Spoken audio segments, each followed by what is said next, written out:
Well, Mark Kimmitt is a retired U.S. Army Brigadier General and former Assistant Secretary of Defense. He joins me now live from Baghdad. Hi, Mark. Thanks for speaking to us. I mean, first of all, was Trump right, do you think, to veto this resolution and then to go as far as to claim that it actually undermined his constitutional authority? Well, on one hand, it doesn't, because it was clear that the War Power Resolution Act that was invoked by the United States Congress has always been a method by which the United States Congress has oversight on the actions of the president. Now, this, in fact, was the first time the War Resolutions Act had been invoked, and I think that has, sadly, a lot more to do with internal politics within the United States than it did with the actions on the ground of the Saudis. Okay, so are the U.S. and Saudi, do you think, then, also on the same page on Libya, which we were just speaking about? Because that also contradicts the position of various U.S. allies and causes the same kind of acrimony that the Saudi position on Yemen does with U.S. backing.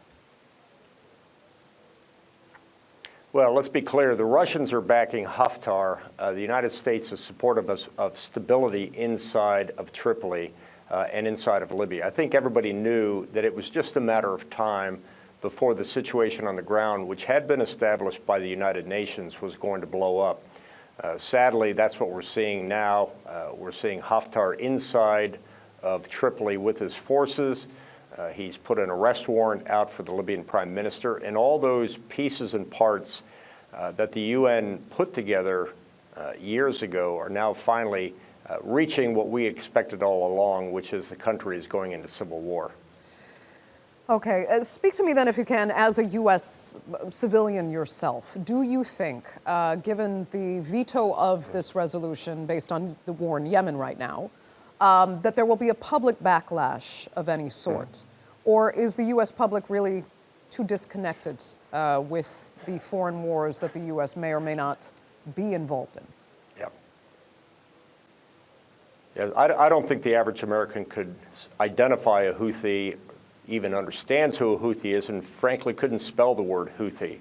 This is something that is so far removed from the average citizen in America.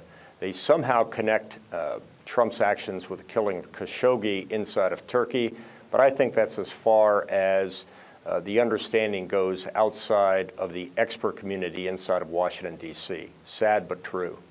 Okay, Mark Kimmitt, we will have to leave it there. Thank you so much, as always, for joining us there live from Baghdad. Sure.